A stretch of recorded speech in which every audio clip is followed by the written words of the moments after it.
Ayan yung mga cargo ship. Ayan naman yung mga cruise ship.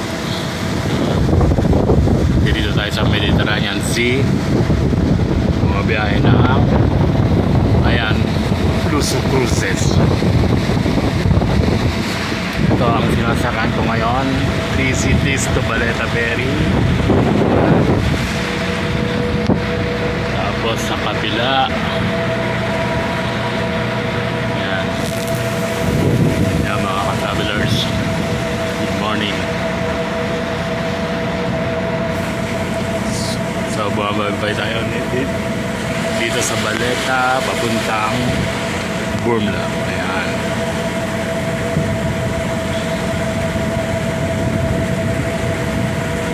Okay, hanggang dito na lamang. At ako ay uupo na sa loob dahil malamig mga ka-travelers.